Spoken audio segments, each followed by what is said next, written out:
এইখানে কিছু কিছু মোড় আছে ভাই, অতিরিক্ত ভয়ঙ্কর মোড়, বুঝছেন? যেটা চাইলেও আসলে ওভারটেক করা সম্ভব না আর কি। ওভারটেক করা যাবে না, সরি আমি ভুল বলছি আর কি। ওভারটেক করা যায়, কিন্তু দেখা যাচ্ছে সামনে কিছু দেখা যায় না। মোড়ের সামনে যদি কোনো গাড়ি ঘোড়া আসে সেক্ষেত্রে কিছু বোঝা যায় না গাছপালার কারণে আর কি। কিন্তু রাস্তার কথা বলি, রাস্তা ভাই দুর্দান্ত।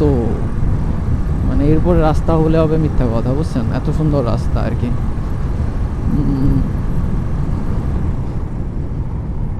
আর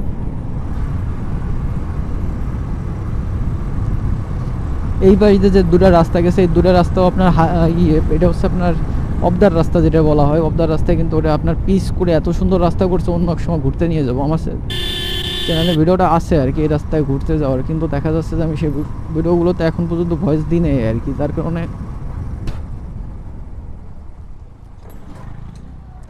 যার কারণে আসলে বোঝা যায় না যে আমি কোন রাস্তায় গেছিলাম অথবা কী করছিলাম না করছিলাম। যার কারণে বোঝা যায় না মূলত যে কোন রাস্তায় গেছিলাম, কি বলছিলাম, কেমন কি রাস্তা ছিল, এগুলো আসলে কোনো কিছু বোঝা যায় নাই। আর তখন হচ্ছে মূলত মোবাইল দিয়ে ভিডিও করতাম, ক্যামেরাতেই কিছুদিন আগে আসলে আমি কিনছি।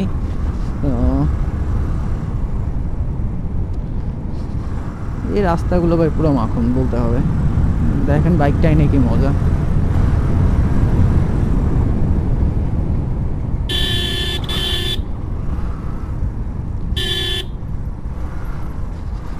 এইখানে ঢালাই দিচ্ছে আর কি রাস্তার মাঝখানে।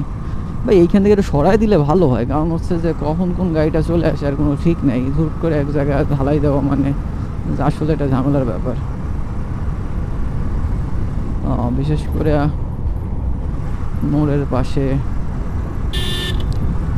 অনেক ঝামেলার ব্যাপার আর কি।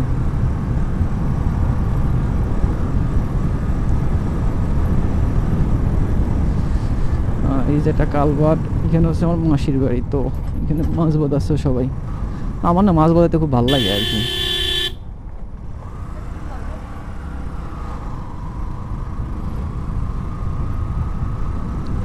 খুব অধিক মাত্রায় ভালো লাগে আর কি মাছ বাঁধাতে। আমি জাস্ট পশ্চিম পাড়া, ওই পাশে একটা পাড়ার নাম হচ্ছে পশ্চিম পাড়া, তো আমি মূলত ওইখানেই যাচ্ছি। এটা হচ্ছে আপনার জোয়ারে যে স্কুল আছে, ওই স্কুল পার হওয়ার পরে মেবি, তো ওইখানে যাব আমি মূলত দই খাইতে। ওইখানকার দইটা আমার সব থেকে বেশি ভালো লাগে আর কি, না নিজের কাছে আর কি। ওটাও টক মিষ্টি দই, এটাও টক মিষ্টি দই, কিন্তু এটা আমার বেশিটা ভালো লাগে না। মানে অনেকে বলে যে গোপালপুরের দই বেস্ট, মানে যারা গোপালপুরে আর কি, মানে গোপালগঞ্জের লোক আর কি, এটা তো চিনে। বাইরের থেকে অনেক সময় দেখি যে ফরেনার যারা আছে তারাও আসে এই দইটা খায়, কিন্তু ব্যক্তিগতভাবে আসলে ব্যক্তিগত ওপিনিয়নে যদি আমি বলি, এই দইটা অতটা ভালো লাগে না আমার কাছে। তো তার মানে এটা না যে এই দইটা আপনাদের ভালো লাগবে, এই দইটা আমার ভালো লাগে আর কি। তো এইখানে একটা মোড় আছে, মোড়টা পার হইলেই সোজা রাস্তা চলে যেতে হবে। এখানে আবার ধান ভাঙে, যাই হোক সব মিলে আর কি এখানকার অবস্থা খুবই ভালো আর কি বলা যায় আর কি। উন্নয়নশীল জায়গা আর কি, বাইরে যাইতে হয় না।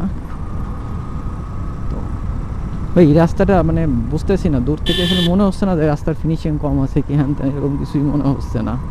কিন্তু দেখা যাচ্ছে বাইক চালানোর সময় এটা মনে হচ্ছে যে ফিনিশিং নাই, এরকম মানে এরকম ঝাঁকি লাগতেছে, এগুলো লাগতেছে আর কি। আমি বুঝতেছি না আর কি জিনিসটা। আচ্ছা কোনো ব্যাপার না আর কি। এই পাশে আরেকটা জায়গা আছে, সেটা হচ্ছে আপনার তারাল জোড়া ব্রিজ, মেবি না সোনাখালী জোড়া ব্রিজ, এরকম একটা কিছুটা নাম আছে। তো ওই ব্রিজটা হচ্ছে আপনার দুটো ব্রিজ একসাথে লাগানো আর কি, দেখতে আপনার অনেক সুন্দর আর কি। যদি ওই ভিডিওটা চান আর কি অবশ্যই কমেন্ট করেন, আমি ওখানে অবশ্যই যাবো নেক্সট টাইম আর কি। তো আমার মোটো ব্লগিং করতে ভালো লাগে, ভিডিও করতে ভালো লাগে, প্লাস হচ্ছে যে একা একা রাইড করতে আরও বেশি ভালো লাগে। তো প্রায় বলতে বলতে পৌঁছে গেছি, যাই দেখি আর কি দইটা পাই কিনা। পাইলে তো ভালো কথা, না পাইলে আরও ভালো কথা।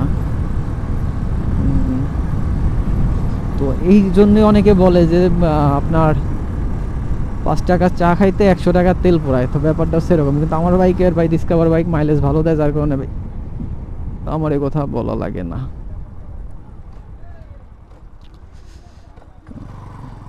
তো সেটা হচ্ছে কইছিল দোকান।